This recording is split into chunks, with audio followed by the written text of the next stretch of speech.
अस्सलाम वालेकुम बच्चों।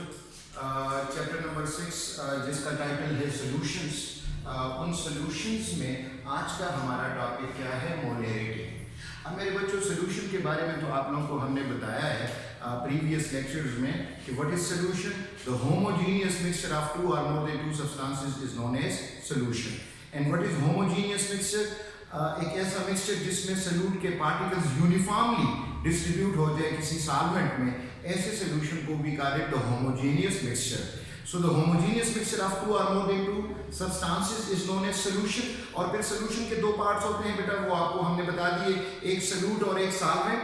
सॉल्यूशन का वो पार्ट जो क्वांटिटी में कंपैरेटिवली कम है उसको हम क्या कहते हैं? सॉल्यूट। और सॉल्यूशन का वो पार्ट जो क्वांटिटी में ज्यादा है उसको हम कहते हैं सॉल्वेंट। तो मेरे बच्चों, अगर हमारे पास फॉर एग्जांपल कोई सॉल्यूशन है, फॉर एग्जांपल ये हमारे पास एक बीकर है और इसमें हमारे पास एक सॉल्यूशन मौजूद है। इस बीकर में हमारे पास सॉल्यूशन मौजूद है और ये सॉल्यूशन फॉर एग्जांपल है सोडियम क्लोराइड का। इसका वॉल्यूम फॉर एग्जांपल हमारे पास है 10 क्यूबिक सेंटीमीटर। अब अगर इस सॉल्यूशन के बारे में हमसे पूछें कि इसमें सॉल्यूट की क्वांटिटी क्या है इस गिवन वॉल्यूम में, तो ये जो सॉल्यूट की क्वांटिटी बच्चों हम फाइंड आउट करते हैं इन अ गिवन सॉल्यूशन, वो क्या है? मोलैरिटी। तो ये एक सिंपल वर्ड्स में मैंने आपको बेटा समझा दिया कि what is molarity. Molarity is the quantity of solute present in the given volume of a solution and the quantity of solute is measured in the number of moles। क्योंकि solute की quantity किस base पे हम major करते हैं? Particles के base पे। और पार्टिकल्स एटम्स होंगे, मॉलिक्यूल होंगे या आयंस होते हैं, और उनके काउंट करने के लिए हम क्या कंसेप्ट यूज करते हैं? मोल का कंसेप्ट। तो किसी भी सॉल्यूट की क्वांटिटी को इन रिस्पेक्ट ऑफ मोल्स हम यहां मेजर करेंगे। किसी भी सॉल्यूशन के गिवन वॉल्यूम में सॉल्यूट के कितने मोल्स मौजूद हैं, दैट इज कॉल्ड मोलैरिटी। अब बेटा, इसकी मोलैरिटी का टेक्सचुअल प्रोफाइल क्या है, यानी what do we have to understand in molarity. Book में इसके बारे में क्या चीजें बताई गई हैं? बुक में मोलैरिटी के बारे में फर्स्ट टेक्सचुअल पॉइंट क्या है? इसकी डेफिनेशन। सेकंड टेक्सचुअल पॉइंट इसके मैथमेटिकल एक्सप्रेशन यानी फार्मूला जिसके बेस पे हमने मोलैरिटी को फाइंड आउट करना है। फिर नेक्स्ट है हमारे पास टेक्सचुअल पॉइंट इसकी मेजरिंग यूनिट कि हम मोलैरिटी को मेजर किन यूनिट्स में करते हैं। और नेक्स्ट जो फोर्थ इसका टेक्सचुअल पॉइंट है वो क्या है? ऐसे न्यूमेरिकल्स जिनमें हम किसी सॉल्यूशन की मोलैरिटी फाइंड करेंगे, यानी उसमें जो सॉल्यूट है उसके number of moles find out करेंगे। आ जाते हैं बेटा इसका फर्स्ट टेक्सचुअल पॉइंट डेफिनेशन के बारे में। तो सिंपल आपको मैंने बता दिया, किसी भी सॉल्यूशन के 1d³ अगर उसका वॉल्यूम है उसमें सॉल्यूट के कितने मोल्स है, दैट इज कॉल्ड मोलैरिटी। सो इसकी डेफिनेशन हम लेते हैं the number of moles of solute present in 1 decimeter cube of a solution is called molarity। So keep in mind कि इसकी डेफिनेशन में नंबर ऑफ मोल्स हमने बताने हैं, वॉल्यूम कितना होगा सॉल्यूशन का 1d³। So keep in mind कि जब भी आपने मोलैरिटी को डिफाइन करना है बेटा, तो सॉल्यूट की क्वांटिटी किसमें लेंगे? मोल्स में। और सॉल्यूशन का वॉल्यूम किसमें लेंगे? डेसीमीटर क्यूब में। सो इसकी डेफिनेशन होगी the number of moles of solute present in 1 decimeter cube of a solution is called molarity। 1d³ को बेटा हम आम फेमिलियर लैंग्वेज में क्या टर्म में क्या वर्ड इसके लिए यूज करते हैं? लीटर। तो 1 लीटर सॉल्यूशन है उसमें सॉल्यूट के कितने मोल्स हैं ये हमें पता चलता है मोलैरिटी से। अब इसकी एक्सप्रेशन, मैथमेटिकल एक्सप्रेशन यानी फार्मूला हम क्या यूज करते हैं मोलैरिटी को फाइंड आउट करने के लिए? 3 डिफरेंट फार्मूला यूज करते हैं और बेसिक उनका मैथमेटिकल ऑपरेशन सेम ही है। फर्स्ट जो सिंपल फार्मूला है मोलैरिटी का वो क्या है? The number of moles of solute divided by volume of solution in decimetre cube. अगर हम सॉल्यूट के मोल्स हमें पता हो और सॉल्यूशन का वॉल्यूम हमें डेसीमीटर क्यूब में पता हो, तो इसमें वैल्यूज पुट करके we can calculate the molarity of that solution. लेकिन मेरे बच्चों, नंबर ऑफ मोल्स को यहां हम ब्रेक करके इस फार्मूले को ऐसे भी लिख सकते हैं। नंबर ऑफ मोल्स का फार्मूला क्या होगा? Mass in gram divided by molar mass. तो सॉल्यूट हम यूज कर रहे हैं तो दूसरा फार्मूला हम इसी से डिराइव करेंगे, मास of solute in gram divided by molar mass of solute multiply bye volume in decimetre cube. इसके लिए मेरे बच्चों एक और भी हम यूज कर सकते हैं कि अगर फॉर एग्जांपल हमें मास गिवन है और वॉल्यूम क्यूबिक सेंटीमीटर में गिवन है, तो इसके लिए हमें 2 स्टेप करने पड़ते हैं। पहले मास को मोल में कन्वर्ट करेंगे, मोल का फार्मूला यूज करेंगे नंबर ऑफ मोल्स का, और फिर उसके वॉल्यूम को डेसीमीटर क्यूब को चेंज करेंगे सेंटीमीटर क्यूब में। अब डेसीमीटर क्यूब को सेंटीमीटर क्यूब में कैसे चेंज करते हैं? हमें पता है बेटा बेटा 1 decimetre cube, 1 decimetre is equal to 10 centimetre.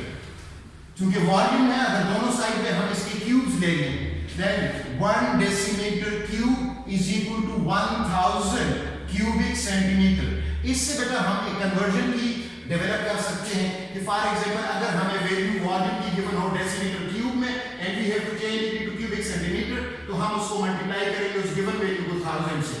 लेकिन अगर क्यूबिक सेंटीमीटर में वैल्यू हो और हमें चेंज करनी हो डेसीमीटर क्यूब में, तो हम डिवाइड करेंगे उस वैल्यू को 1000 में, 1000 से। ये मेरे बच्चों अगर न्यूमेरिकल मोलैरिटी के आते हैं तो हम इस कन्वर्जन को यूज करेंगे। अगर वॉल्यूम क्यूबिक सेंटीमीटर में गिवन है, we can't use that volume in cubic centimetre, we will convert that volume into decimetre cube first and then we will use it. लेकिन हमारे पास एक ऐसा फार्मूला भी बच्चों है कि जिसको यूज करके हम न मोल फाइंड कर लेंगे, न हम वॉल्यूम को डेसीमीटर क्यूब में चेंज करेंगे। एक सिंगल फार्मूला है, इसके ये फार्मूला हम यूज कर सकते हैं, mass of solute in gram divided by molar mass of solute multiply by 1000 divided by volume in cubic centimetre. अब इसमें डायरेक्ट आप values mass of solute in gram वो डायरेक्ट पुट करें, मोलर मास फाइंड करके put करें, 1000 divided by volume को फिर decimetre cube में चेंज करने की जरूरत ही नहीं है, 1000 हमने कर दिया, ये उसकी कन्वर्जन फैक्टर इसका हो जाएगा। मेजरिंग यूनिट इसमें हम क्या यूज करते हैं, सिस्टम इंटरनेशनल में जो यूनिट मोलैरिटी के लिए यूज करते हैं वो मेरे बच्चों क्या है, मोल पर डीएम क्यूब। और इस मोल पर डीएम क्यूब को सिंपल एब्रिविएटेड फॉर्म में हम क्या लिखते हैं, कैपिटल एम। तो अगर किसी जगह पे कैपिटल एम आ जाए तो उसका मतलब क्या होगा, मोल पर डेसीमीटर क्यूब।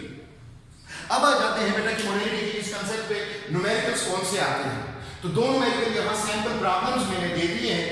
फॉर एग्जांपल एक क्वेश्चन आ जाए कि what will be the molarity, what will be the molarity, it means कि हमने मोलैरिटी फाइंड करनी है of 150 cubic centimetre solution having 10 gram of sodium hydroxide. ये जो मैंने अंडरलाइन किए हैं ये न्यूमेरिकल प्रॉब्लम के डेटा है। न्यूमेरिकल को सॉल्व करने के लिए एक चीज है बच्चों रखेंगे कि आपने एप्रोप्रिएट डेटा को एक्सट्रैक्ट करना है।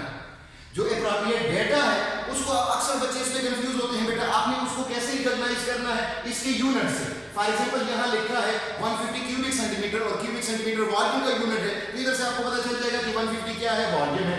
सेकंड 10 ग्राम, 10 ग्राम, ग्राम किस चीज का है, मास ऑफ, ये मास ऑफ सॉल्यूट है, और सोडियम हाइड्रोक्साइड हमारे पास क्या है, सॉल्यूट। अब बेटा अगर इस में से हमने चूंकि मोलैरिटी फाइंड करनी है इसका सॉल्यूशन, तो सबसे पहले हम क्या लिखेंगे, गिवन डेटा, कि इस क्वेश्चन में हमें क्या डेटा गिवन है। एक तो बेटा हमें volume of solution 150 cubic centimetre given है, तो हम इसको चेंज करेंगे 150 डिवाइडेड बाय 1000, ये हमारे पास आ जाएगा 0.15 डेसीमीटर क्यूब। ये कन्वर्जन मैंने आपको यहां बता दी है। मास ऑफ सॉल्यूट 10 ग्राम है, ये क्वेश्चन में गिवन है। मोलर मास ये हमने फाइंड करना है, जिस तरह हम फार्मूला मास फाइंड करते हैं मेरे बच्चों, इसी तरह मोलर मास फाइंड करेंगे। सोडियम 23, ऑक्सीजन 16 और हाइड्रोजन 1, इसका मोलर मास हमारे पास 40 ग्राम आ गया। फाइंड क्या करना है, मोलैरिटी फार्मूला हम ये यूज करेंगे। अब इसमें हम ये वैल्यू पुट कर लेते हैं मोलैरिटी का, तो ये मोलैरिटी 1.667 मोल पर डेसीमीटर क्यूब हमारे पास इसका फार्मूला आ गया। अब आ जाते हैं बेटा नेक्स्ट क्वेश्चन की तरफ। इसमें भी वॉल्यूम गिवन है 100 क्यूबिक सेंटीमीटर, मास गिवन है 15 ग्राम, और हमने फाइंड क्या करनी है, मोलैरिटी। गिवन डेटा क्या है, वॉल्यूम। अब इसको चेंज करें डेसीमीटर क्यूब में, मास आपके पास 15 ग्राम आ गया। मोलर मास NaCl का हम फाइंड करेंगे which is 58.5 gram. Number of moles of solute हम पहले फाइंड कर लेंगे। मैं इस फार्मूले को यूज करना चाह रहा हूं कि अगर आप ये करना चाहते हैं तो आप ये फार्मूला यूज करेंगे। वॉल्यूम को डीएम क्यूब में चेंज करें और मास के जरिए मोल फाइंड आउट करें। मोल हमने फाइंड किया 0.25, फार्मूला में हम वैल्यू पुट कर लेंगे 0.25 डिवाइडेड बाय 0.1, 2.5 मोल पर डीएम क्यूब, या इसकी जगह कैपिटल एम भी हम लिख सकते हैं। तो मेरे बच्चों ये मोलैरिटी का टॉपिक था, उसकी डेफिनेशन, उसका ये जो टेक्सचुअल प्रोफाइल है, definition, mathematical expression, measuring unit, numericals, ये मैंने आपको बेटा समझा दिए। आई होप कि आपको इसकी समझ आ गई होगी। बहुत बहुत शुक्रिया।